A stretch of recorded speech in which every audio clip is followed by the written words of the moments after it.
They view me as a mere decorative accessory beside a flashy CEO, an obedient wife keeping the home warm while they trample on my dignity before hundreds of cameras. But they made a fatal mistake. They forgot that the empire they stand so proudly upon was built by my brain, and my signature holds the power of life and death. When his little mistress taunts me on stage, she unknowingly pulls the pin on a grenade that will obliterate the future of the man she desires to steal. My name is Elena Vance. At 34, the tabloids describe me with words like supportive and graceful, polite euphemisms for a trophy wife who got lucky. They see the diamond on my finger, but they never see the calluses on my mind. I am the silence behind the noise of Vance and Thorne. While the world applauds the sleek interface of our logistics software, they remain oblivious to the complex legal framework and financial architecture that I built brick by brick. I am the spine that holds this company upright, yet the public only sees the suit that covers it. Then there is Marcus, my husband. At 38, Marcus Thorne is the golden boy of Silicon Valley. He has the jawline of a movie star and the charisma of a cult leader. Forbes calls him a startup genius. I call him a man who cannot read a consolidated cash flow statement without breaking into a sweat. He loves the applause. He bathes in the camera flashes like a lizard on a warm rock, absorbing the adulation that rightfully belongs to the code I wrote while he was sleeping. We were on the precipice of the deal of the century. Julian Vane, the most ruthless venture capitalist in North America, was preparing to acquire our core technology. The contract was valued at $500 million. $500 million. It was enough money to turn Marcus from a wealthy man into a modern deity. It was the culmination of 10 years of my life. 10 years since we were just two kids in a drafty garage in Seattle, sharing instant noodles and dreaming of disruption. I wrote the code while Marcus practiced his pitch in a cracked mirror. Back then, I stepped into the shadows willingly. I told myself it was for the good of the company, that his face sold the product better than mine ever could. It was a lie born of blinding love. That blindness began to fade the day Sienna Blake walked into our glass-walled conference room. She was 26 years old, a social media influencer with millions of followers and a resume that consisted entirely of selfies and hashtags. Marcus hired her as our new brand director to refresh our image before the Vane acquisition. We need fresh energy. Elena. Marcus told me over dinner one evening, swirling his wine and avoiding my eyes. Sienna understands the pulse of the youth. You're too focused on the technical side to see the big picture. The transformation was subtle at first. Marcus started buying Italian suits that cost more than our first car. His meetings began to run late, shifting from our boardroom to the private lounges of five-star hotels. When I offered legal advice on the Vane merger, he waved me off with a patronizing chuckle. "Stop worrying about the fine print, honey," he said, checking his reflection in the hallway mirror before leaving for another late night. You're overthinking it. Let the men handle the heavy lifting." I did not argue. I never argue when I can investigate. Last Tuesday, I noticed a discrepancy in the emergency reserve fund. It was a secure account Marcus believed I had lost access to years ago. A massive sum had been wired to a real estate holding company. A quick title search revealed the purchase of a penthouse in the Loop, Chicago. It was a bachelor pad in the sky, purchased with marital funds. I did not scream. I did not throw a vase against the wall. I sat in my home office, the blue light of the monitor illuminating my face, and I felt the cold, familiar clarity of a chess player surveying the board. I closed the laptop. The game had changed. I was no longer looking at a husband and a new employee. I was looking at a liability and a target. The air in the Ritz-Carlton ballroom was thick with the scent of expensive perfume and the electric hum of ambition. It was the pre-launch cocktail party for the Vane deal, a night meant to celebrate the company I helped build from a laptop in a basement. Yet, as I stood near a marble pillar clutching a glass of sparkling water, I felt less like a co-founder and more like part of the furniture. Sienna Blake was impossible to miss. She wore a dress the color of arterial blood, a slash of crimson silk that clung to her body like a second skin. She did not just stand next to Marcus, she orbited him, and he basked in her gravity. Every time a photographer raised a lens, she was there, tilting her head, placing a possessive hand on his forearm. I watched as investors and junior executives flocked to them. They shook Marcus's hand and then turned to Sienna with deferential smiles, treating her as the new gatekeeper to the throne. Meanwhile, I was invisible. A junior analyst walked past me, nodded vaguely, and asked if I was enjoying my night off from domestic duties. I simply smiled, though the ice in my glass seemed warmer than my blood. I decided to approach them. It was my company, too, after all. As I stepped into their circle, Sienna turned. Her movements were fluid, predatory. Just as I reached out to greet a board member, she spun around, her wine glass tilting with calculated precision. Cabernet Sauvignon splashed across the front of my cream silk blouse, soaking into the fabric instantly. The conversation stopped. The camera shutters clicked furiously. "Oh my God!" Sienna gasped, her hand flying to her mouth in a performance worthy of an Academy Award. "Elena, I am so sorry. I didn't even see you standing there. You were just so quiet in the background." She reached out to dab at the stain with a napkin, her voice dropping to a stage whisper that everyone could hear. Although, maybe it is for the best. That blouse is a little dated, isn't it? It looks like something my mother would wear to church. I stood frozen, the cold liquid seeping against my skin. I looked at Marcus, waiting for him to defend me, to tell her to back off. Instead, he sighed, running a hand through his perfectly styled hair. "Elena, really?" Marcus snapped, his face flushed with irritation. "Can't you be more careful? This is a crucial night for the brand. You look like a mess." He gestured dismissively toward the exit. "Just go home, change, or better yet, just stay there. Sienna and I can handle the investors." "You're clearly not in the right headspace for this." I looked at him. 10 years of marriage, 10 years of building an empire, dismissed with a wave of a hand. "Of course," I said softly. "I wouldn't want to ruin your image."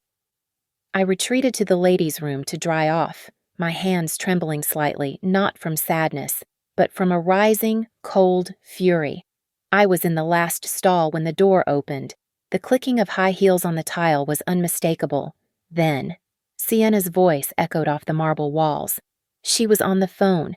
He totally bought it. She laughed, the sound sharp and cruel. "He is eating out of my hand.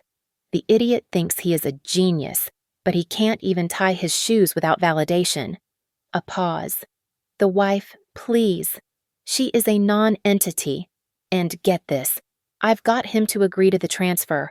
Once the Vane deal is signed, the payout doesn't go to the main holding company. It goes to the new subsidiary." She giggled. "Yeah, the one in my name." "The old hag is going to be. She is going to be on the street, and she won't even see it coming." My breath caught in my throat. I sat perfectly still, staring at the latch on the stall door. This was not just an affair. This was a corporate execution. She wasn't just stealing my husband. She was stealing my life's work. Sienna left a moment later, humming a pop song. I waited 2 minutes, then walked out. I did not go home to cry. I went home to work. The house was silent. I went straight to my office and booted up my private server. Marcus believed I had forgotten the administrative passwords years ago when I stepped back to focus on the house. He was wrong. I never forget anything. My fingers flew across the keyboard, bypassing the firewalls I had designed myself. I accessed the internal ledger. There it was. Buried under layers of shell corporations and nondescript legal jargon was a pending transaction. Marcus had authorized the transfer of our proprietary algorithms, the very heart of the technology Julian Vane wanted to buy, to a new entity called S.B. Future Corp. The sole signatory was Sienna Blake. He was handing her the crown jewels. He was emptying our company, our future, into the hands of a woman who mocked him behind his back. I sat back in my chair, the glow of the screen reflecting in my eyes. The sadness was gone. All that remained was the cold, hard logic of a game I was now determined to win. I contacted the Orion Group at dawn. They were ghost operators, the kind used by corporate raiders to dig up dirt on rivals, not the cheap investigators you find in the phone book. My instructions were precise. I needed surveillance on Marcus Thorne and Sienna Blake. I wanted video in 4K resolution and directional audio clear enough to hear a pin drop. Money was no object. I wired the retainer fee without blinking, treating it as a necessary business expense for the liquidation of a bad asset. The files arrived 48 hours later, encrypted and heavy with betrayal. Watching them was like swallowing broken glass. They were not just sleeping together, they were building a new life on the ashes of mine. In one video, filmed at a bistro in the West Loop, Sienna mimicked the way I held my teacup, her face contorted in a cruel caricature. "She is just so drab," Sienna said, laughing as Marcus fed her a piece of calamari, like a piece of old wallpaper that you forget is even there. Marcus chuckled, wiping sauce from her lip. "Don't worry, babe. The wallpaper is coming down soon. Once the vein deal clears, she is history." I turned off the video. The pain was there, sharp and hot, but I pushed it down into a cold, hard place in my stomach. I opened the legal documents for the Julian Vane acquisition. I read until my eyes burned. Marcus had been busy. Buried in the appendices of the merger agreement was a clause titled Management Restructuring. It was a dull heading for a lethal provision. It stipulated that upon signing, all Class B shareholders me would lose their veto rights on executive appointments. He was locking me out of my own boardroom. But arrogance makes people sloppy. Marcus had focused so heavily on the corporate structure that he forgot the foundation. I pulled the original patent filings from 10 years ago. The core algorithm, the neural logistics engine that Vane wanted to buy for $500 million, was not property of Vance and Thorne. It was the intellectual property of Elena Vance, licensed to the company on a rolling basis. He was selling a car he did not own the engine for. I met my personal attorney, David, in a dim diner 3 towns over to avoid recognition. He looked at the papers, then at me, his eyes widening. "Elena, this is nuclear," he whispered, tapping the patent document. "If you revoke the license, the company is worth 0. Literally 0. Draft the revocation." I told him, my voice steady, "But date it for the day of the signing. I want it ready to fire the second the pen hits the paper." When Marcus came home that night, he carried a small velvet box. He looked the part of the doting husband, though he smelled faintly of her perfume. "For you," he said, handing it to me with a practiced smile that did not reach his eyes. "I know I have been distant. Work is crazy. But I saw this scarf and thought of you. It was a silk scarf. The brand was high-end, but I recognized the packaging immediately. It was the gift with purchase they gave you when you spent over $5,000 at the boutique. He had bought Sienna something magnificent and brought me the freebie. It is beautiful."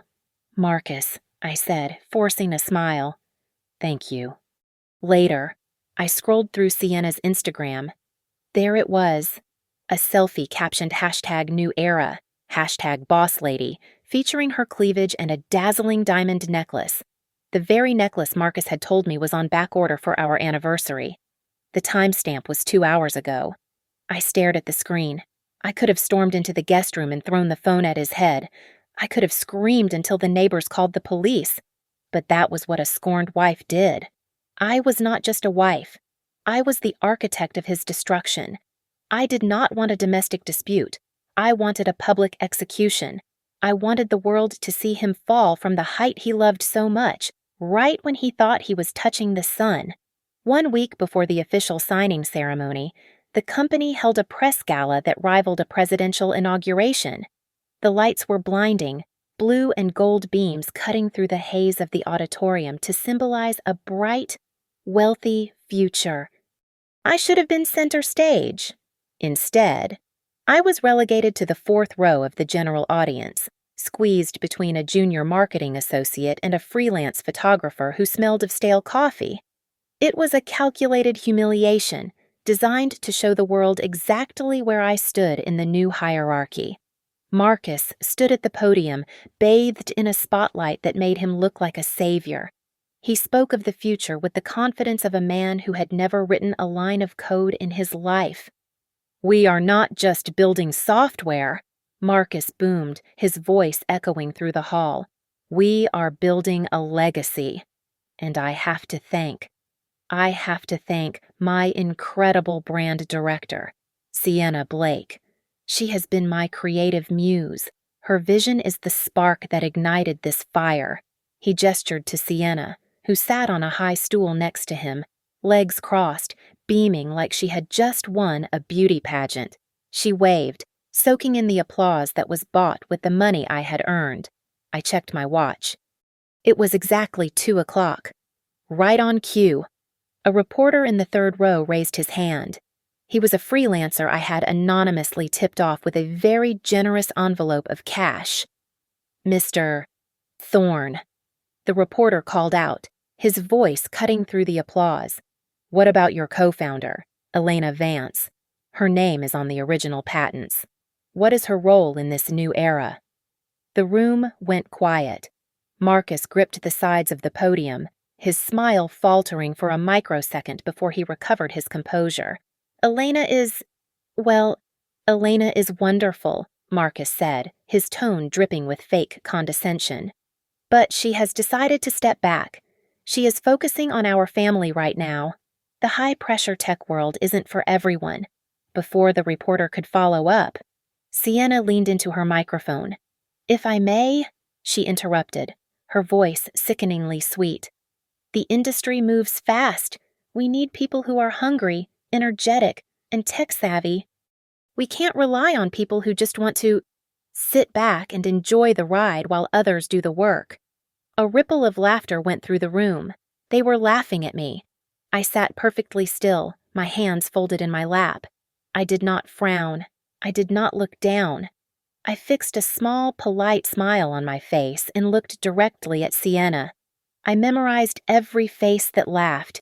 The marketing VP, the bloated investor in the front row. They were all adding their names to a list they did not know existed. Then I felt a weight on me. I turned my head slightly and locked eyes with Julian Vane. The billionaire was standing near the VIP exit, flanked by bodyguards. He was not laughing. He was looking from Marcus to Sienna, and then to me. His eyes narrowed. He was a shark recognizing blood in the water, but he was not sure whose it was yet. After the conference, Marcus cornered me in the green room. He thrust a stack of documents at me. "I need you to sign these," he said, breathless and agitated. "Just standard power of attorney stuff. It simplifies the transfer so you don't have to be bothered with the boring legal meetings next week." I looked at the papers. They were a total abdication of my rights. I held up my right hand, wrapped in a compression bandage I had applied in the car just 10 minutes prior. "I can't. Marcus," I said, wincing theatrically. "My carpal tunnel is flaring up again. I can't even hold a pen without shooting pain." "Are you serious?" he hissed. "Now. You choose now to be crippled. I am sorry," I said. "I will ice it all week. I promise I will be ready to sign on the big day. You want the signature to be legible for the lawyers." "Right." He groaned but shoved the papers back into his briefcase. "Fine. But don't embarrass me on the signing day. Elena." "I wouldn't dream of it," I replied. As soon as I was alone in the corridor, I pulled out my phone. I composed an email to the private address of Julian Vane's executive assistant. It contained no text, just a single encrypted attachment labeled "Read before signing." It was a partial schematic of the algorithm, showing the creation timestamp and the original author metadata my name. The hook was baited. Now, I just had to wait for the Leviathan to bite. 48 hours before the ceremony that would supposedly crown my husband the king of the tech world, Sienna invited me to coffee. She chose a place in the Gold Coast district, one of those establishments where the menu has no prices and the air smells of roasted beans and old money. The stated purpose of the meeting was to coordinate our outfits for the gala to ensure we did not clash. The real purpose, of course, was to twist the knife. Sienna arrived 10 minutes late, wearing oversized sunglasses and carrying a Birkin bag that I knew for a fact Marcus had charged to the corporate travel expense account. She sat down, ordered a double espresso without looking at the waiter, and then removed her glasses to look at me with eyes that held no warmth, only triumph. "Look, Elena," she started, leaning forward. "Let's skip the fashion talk. We both know you are going to wear something safe and boring, and I am going to wear something that makes the front page. That is just the dynamic." I stirred my Earl Grey tea, watching the steam rise. "Is that what you wanted to tell me?" "Sienna, that you have better taste in clothes." She laughed, a harsh, brittle sound. "No, I am trying to do you a favor. I know you think this deal is going to fix your marriage. You think the $500 million is going to make Marcus happy and he will come running back to his faithful little wife. But you need to wake up. He is bored. Elena. He has been bored for years." She paused to take a sip of her coffee, watching me for a reaction. I gave her none. "He needs someone who understands where he is going," she continued, her voice dropping to a conspiratorial whisper. "Someone who matches his energy. After the papers are signed on Friday, you are going to receive another set of papers, divorce papers. He didn't want to tell you before the deal because he was afraid you would, I don't know, make a scene and spook the investors. But it is over." She reached across the table and patted my hand. It took every ounce of my self-control not to recoil. "My advice," she said, smiling like a predator playing with its food. "Take the settlement he offers. It will be generous. Buy a condo in Florida. Get some cats. Just fade away gracefully.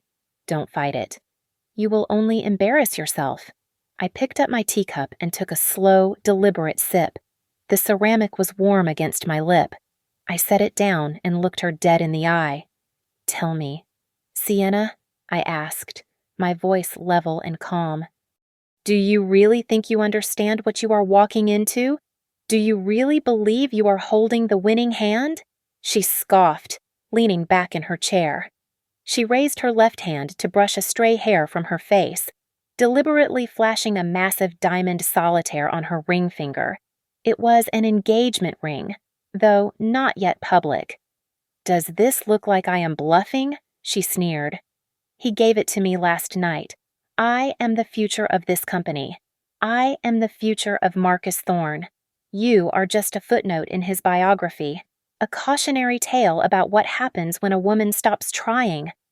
My phone buzzed on the table. It was Marcus. I answered on speakerphone before Sienna could react. "Elena," his voice barked through the speaker, loud enough for the next table to hear. "Sienna just texted me that she is upset. What the hell are you doing to her? We are just having coffee." "Marcus," I said. "Well, stop it," he shouted. "Stop harassing her. She is under a lot of pressure preparing for the launch. If you upset her, if you throw her off her game before Friday, I swear to God, Elena, you will regret it. Just leave her alone and go home." The line went dead. Sienna smirked, checking her nails. "See," she said, "he protects what matters." I left the cafe 10 minutes later. I did not go home to cry. I went to my car, plugged my phone into the dashboard, and saved the audio files. The entire conversation, every arrogant word from her and every threat from him, was now backed up on 3 separate cloud servers. That night, while Marcus was ostensibly working late, which meant he was at Sienna's apartment celebrating their premature victory, I sat in the dark of our living room. My laptop screen was the only source of light. I accessed our joint brokerage accounts and the liquid asset holdings. These were accounts I had managed for a decade. Accounts Marcus never checked because he found the numbers boring. One by one, I initiated the transfers. I moved the emergency funds, the liquid stocks, and the bonds. I routed them through a series of shell companies I had established in the Cayman Islands and Zurich. I was not stealing. I was simply protecting my share of the marital assets before the inevitable legal battle. By 3 o'clock in the morning, the domestic accounts were drained down to the minimum balance required to keep them open. I closed the laptop and felt a strange sense of peace. They wanted to erase me. They wanted to cut me out of the picture. But they forgot that I was the one holding the eraser. The grand ballroom of the Palmer House in Chicago smelled of expensive cologne and anticipation. It was a cathedral of gold leaf and crystal, now filled with the global press, industry titans, and the flashing lights of 100 cameras. This was the stage Marcus had always dreamed of. He wanted a coronation. I had prepared a funeral. I stood before the full-length mirror in the bridal suite, smoothing the lapels of my suit. I had chosen a white tuxedo suit, tailored to within a millimeter of perfection. It was sharp, clean, and clinical. It was armor. In contrast, when I saw Sienna in the hallway earlier, she was wearing a sheer, sequined gown that left very little to the imagination, looking less like a corporate executive and more like she was attending a gala for reality television stars. Just before the doors opened, Marcus cornered me near the service entrance. He gripped my upper arm hard enough to bruise, his face close to mine. "Listen to me closely, Elena," he hissed, his charming public mask slipping to reveal the ugliness underneath. "You go out there, you smile, and you sign exactly where I tell you. If you pull any stunt, if you even look at anyone the wrong way, I will make sure you walk away with absolutely nothing. No house, no money, nothing. Do you understand me? I understand perfectly?" "Marcus," I replied, my voice calm. "I will do exactly what needs to be done." He released me, straightened his tie, and plastered on his winning smile as the doors swung open. The noise was deafening. A wave of applause washed over him as he entered the room with Sienna on his arm. They waved like royalty. I walked a few paces behind, a ghost in my own company. The room was packed. I saw faces I recognized, competitors, old friends we had left behind, and the hungry eyes of Wall Street analysts. They cheered for Marcus and Sienna, the narrative of the genius creator and his muse already firmly established in their minds. Then, the atmosphere shifted. Julian Vane entered the room. The billionaire moved through the crowd like a heavy cruiser cutting through choppy water. The chatter died down as he approached the front. Marcus rushed forward to shake his hand, eager and desperate. "Julian, so glad you could make it," Marcus said, pumping his hand. "It is a big day." "Marcus," Julian said, his voice gravelly. He did not look at Sienna. His eyes scanned the room, bypassing the sycophants, until they locked onto me. There was a flicker of something in his expression, curiosity, perhaps, or expectation. He gave me a barely perceptible nod. Sienna had orchestrated the seating chart with petty precision. The main table on the dais had 3 chairs, one for Julian, one for Marcus, and one for her. My name card had been placed at a small, round table off to the side, hidden behind a large floral arrangement and completely out of the camera angles. I did not head for the floral arrangement. I walked straight up the steps to the dais. Sienna's eyes widened as I approached. "Elena, honey," she whispered through a clenched smile, "your seat is over there. We didn't want you to feel pressured by the cameras." I ignored her. I walked to the chair labeled for her, picked up the name card, dropped it on the floor, and sat down. It was the co-founder seat. My seat. Marcus froze. He looked at the cameras, then at Julian, who was watching the scene with amusement. Marcus could not drag me off stage without causing a scandal. He leaned down, his lips brushing my ear. "Get up," he whispered, his voice trembling with rage. "You are embarrassing us. Get up. Sit down." "Marcus," I said, looking straight ahead at the audience. "The show is starting. defeated. Marcus signaled for a chair to be brought for Sienna, who had to sit awkwardly on the end, looking like an afterthought. The lights dimmed. The massive screen behind us flickered to life. Dramatic music swelled as the introductory video began. It was a montage of the company's history. I watched in silence as 10 years of my life were rewritten. Every photo of me in the garage had been cropped. Every clip of me speaking at early conferences had been cut. It was a seamless fabrication where only Marcus Thorne existed, with Sienna Blake superimposed into recent events as the driving creative force. The audience applauded the lie. Marcus beamed, puffing out his chest. I sat still in my white suit, a statue of ice, my hand resting gently on the black leather folder I had brought with me, not the blue ceremonial folder they had placed on the table. The video ended, and the lights came up. It was time. Marcus stepped up to the podium first. The applause washed over him, and he closed his eyes for a second, inhaling the adoration like it was oxygen. He launched into his speech, a rehearsed monologue about vision, sacrifice, and the loneliness of leadership. He spoke of sleepless nights and relentless coding sessions, co-opting my memories and presenting them as his own. He did not mention the garage. He did not mention the loans I took out in my name to keep the servers running in the early days.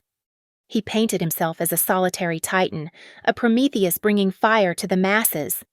I built this from nothing, Marcus declared, his voice trembling with manufactured emotion. I sacrificed everything to bring Vance and Thorne to this moment. He stepped back, gesturing for Sienna to take the microphone. She rose from her seat, the sequins on her dress catching the stage lights, blinding and gaudy. She did not walk. She prowled. She took the microphone with a sense of entitlement that made my stomach turn. "Thank you, Marcus." Sienna purred, her voice amplified across the silent hall. "You are too humble, but we all know that a true visionary needs the freedom to fly. You have finally broken free from the limitations of the past." She paused for effect, turning her body so she was facing the audience, but her head was cocked toward me. The giant screen behind the dais cut to a close-up of my face. I saw myself on the monitor, pale, stoic, unreadable. Sienna smiled, a predator baring its teeth. "You know," she continued, her voice dripping with false sweetness, "innovation is like a high-speed yacht, and sometimes, just sometimes, to let the ship sail freely, you have to cut loose the rusty anchors dragging on the seabed." Right, everyone. The metaphor was as subtle as a sledgehammer. A ripple of laughter moved through the room. It started with the sycophants in the front row and spread backward. They were laughing at the rusty anchor. They were laughing at me. I looked at Marcus. He was not embarrassed. He was laughing. He clapped his hands, nodding at Sienna, silently cheering on the woman who was publicly flaying his wife. He looked at me with a gaze that said, "See, you are nothing." Sienna basked in the reaction. "And that is why," she announced, her voice rising in triumph. "I am thrilled to announce that effective immediately after this signing, I will be stepping into the role of Executive Vice President of Operations. We are bringing fresh energy to the boardroom."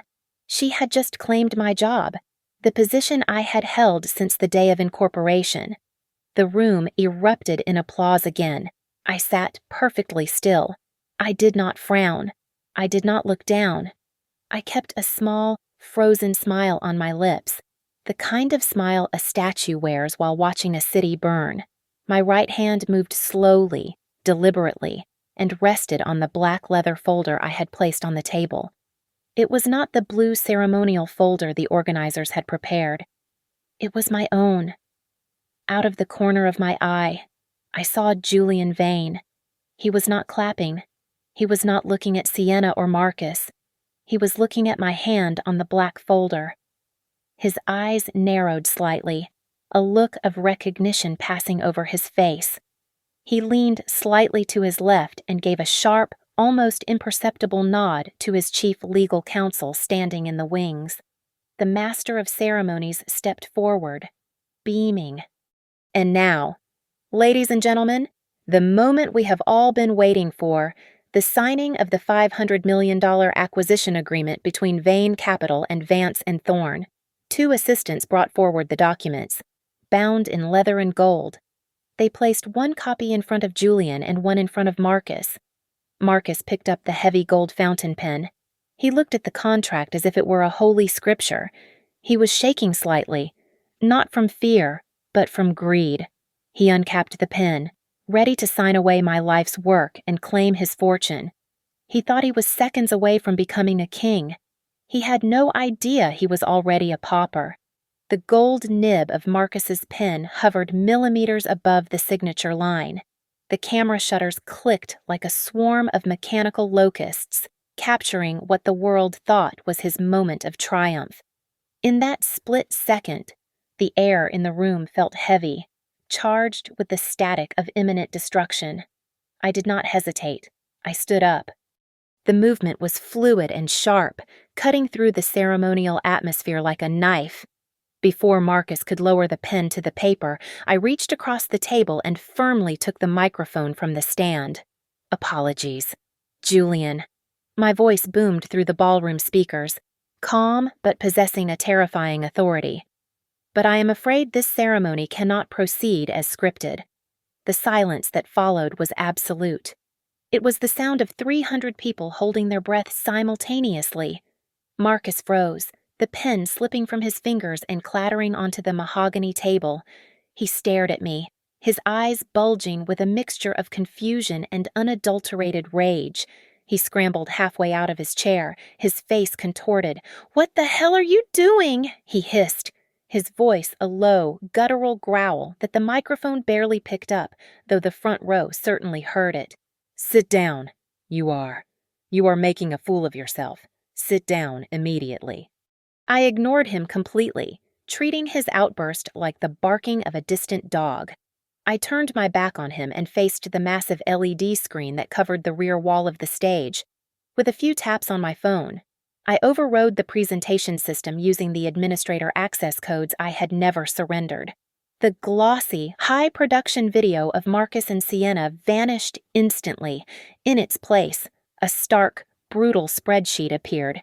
It was a forensic accounting map, high contrast and undeniable. It showed a series of wire transfers amounting to $4 million, moving from the Vance and Thorne emergency reserves into a shell company registered in the Cayman Islands. The beneficiary was clearly listed S.B. Future Corp. "What is this?" Sienna gasped, her hand flying to her throat. "Wait," I said into the microphone.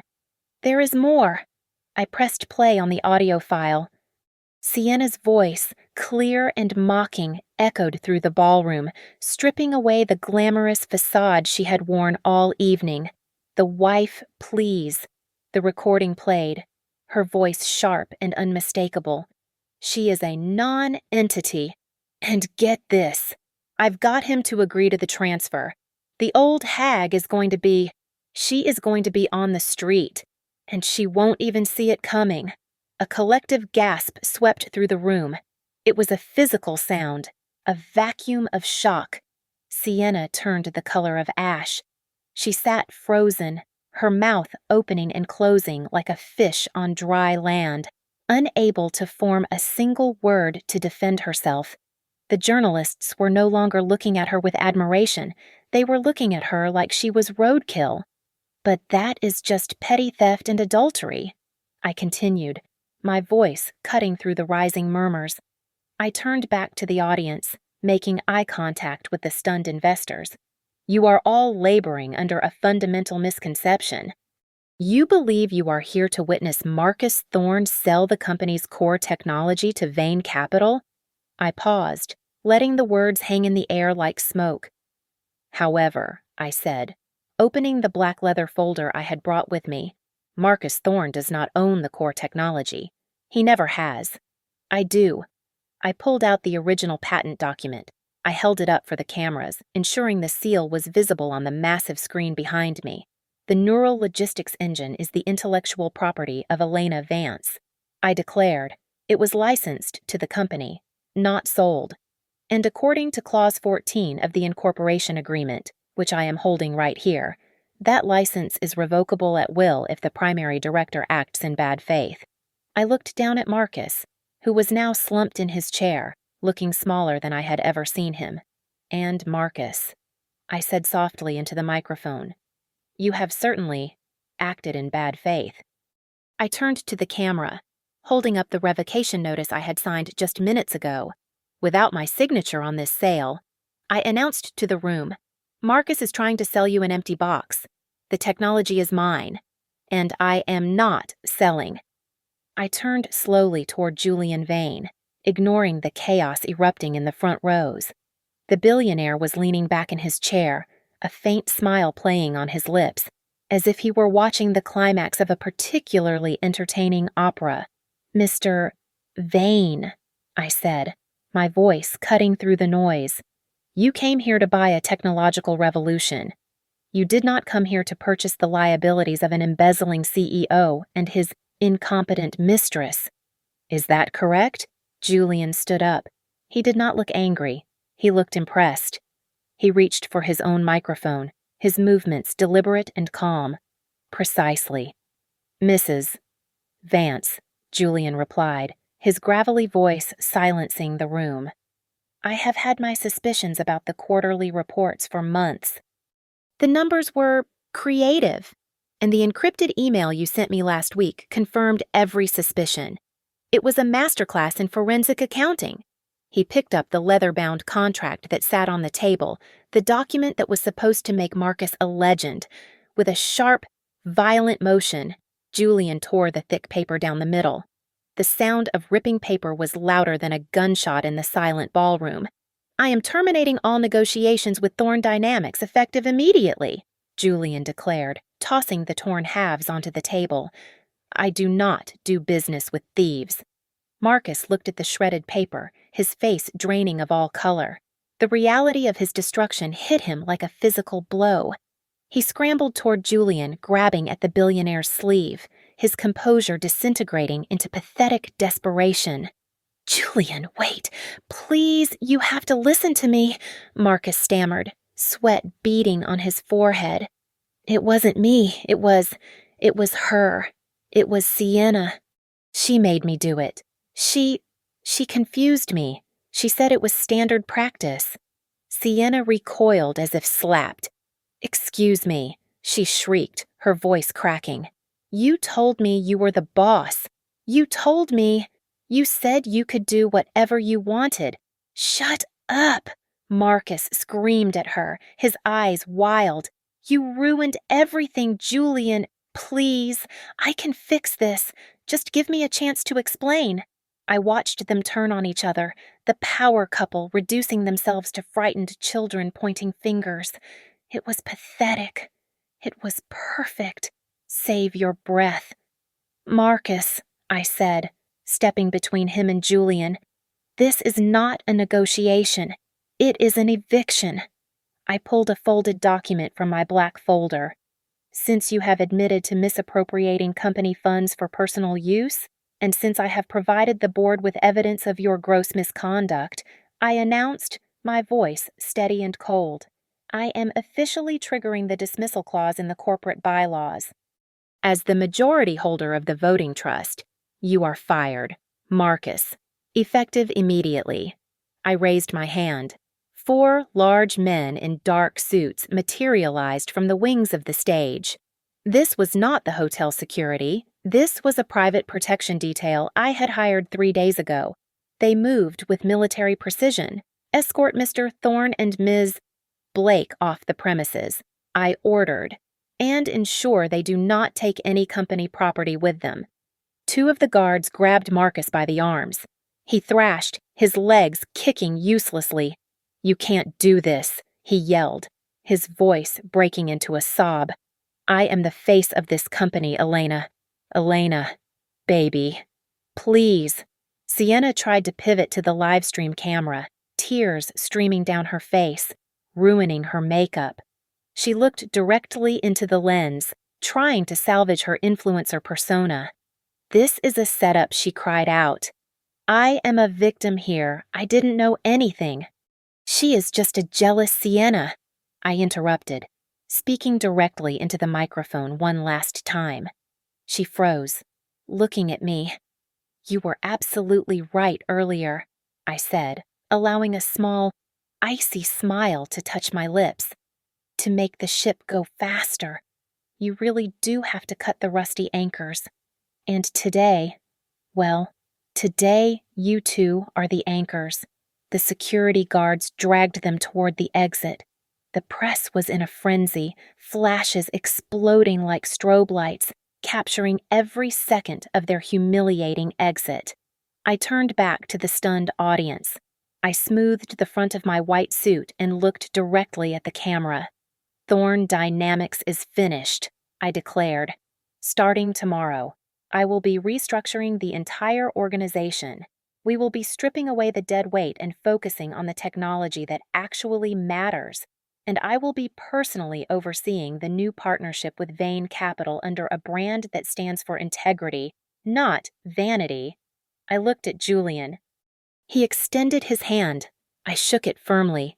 The flashbulbs went off again, but this time they were capturing the true owner of the empire.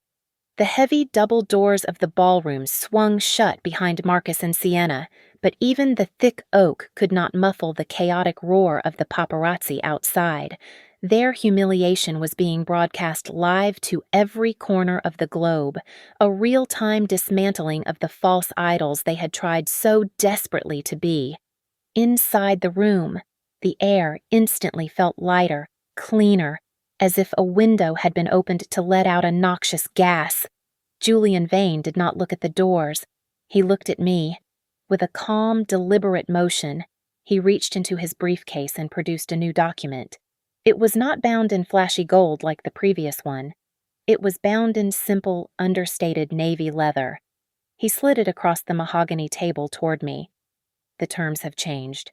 Elena, Julian said, his voice carrying a note of profound respect. Since we have removed the significant liability of incompetent management, the valuation of the company has adjusted accordingly. The offer is now $600 million. I looked at the number on the page. $600 million. It was a staggering sum, $100 million more than the original deal. It was the price of my freedom. I picked up the pen, not the gold one Marcus had dropped, but my own simple black rollerball. I signed my name at the bottom of the page. The strokes were sharp and final. With that ink, I ceased to be the supportive wife standing in the shadow. I was now the son, and the empire was mine. A phone began to buzz violently on the table. It was my old cell phone, the one Marcus had been calling earlier. The screen lit up with his name. He was calling from outside, likely panicked, likely trying to beg. I picked up the device and looked at it for a brief second. I did not answer. I simply dropped the phone into the silver ice bucket beside me. It sank between the cubes with a soft clink, the screen flickering once before going permanently dark. I stood up and walked toward the exit. I did not take the service elevator. I walked straight to the main entrance. The security team I had hired cleared a path through the lobby, through the glass doors. I could see the flashing red and blue lights of the Economic Crimes Division. I had sent the dossier to the district attorney 3 days ago. They had been waiting for him to step off the stage. Outside, the scene was a masterpiece of justice. Sienna was standing near the valet stand, screaming at her phone. Her agency had clearly just dropped her. I could hear her shrill voice over the sirens. "You can't cancel me," Sienna shrieked, her mascara running in dark streaks down her face. "Do you know who I am? I am a victim." He lied to me. Nobody was listening. The cameras were trained on the police cruiser. 2 officers were guiding Marcus into the back seat. His hands were cuffed behind his back. His tuxedo was rumpled, and his face was pale, stripped of all its arrogant charm. As the officer pushed his head down to protect it from the doorframe, Marcus looked up. Our eyes met across the chaotic driveway. I waited for the anger to hit me. I waited for the heartbreak. But there was nothing. No hate, no love. I only felt a distant, cold pity. He looked like a frightened child who had broken a vase and realized, too late, that he could not glue it back together. He was small. He was insignificant. A sleek black limousine pulled up to the curb, blocking my view of the police car. The rear door opened, and Julian Vane gestured for me to enter. "After you." "Mrs. Vance," Julian said. I slid into the leather seat. The door closed, sealing out the noise of the sirens and the screaming mistress. The interior was quiet and smelled of fresh leather. As the car pulled away, merging into the Chicago traffic, I looked down at my left hand. The diamond wedding band, a symbol of a promise he had broken 1,000 times, felt heavy and cold. I twisted the ring off my finger. It left a pale band of skin where it had sat for 10 years. I looked at it for one heartbeat, then tossed it casually into the crystal ashtray on the armrest. It landed with a dull thud. I pressed the intercom button to speak to the driver. "Where to?" "Ma'am," the driver asked. "To the new headquarters," I replied, my voice steady and looking toward the horizon. "We have a lot of work to do. Thank you so much for listening to my story. I would love to know where you are tuning in from, so please leave a comment below to share your thoughts and connect with others. Don't forget to subscribe to the Lily Revenge Stories channel, like this video, and hit the hype button so this story can reach even more people.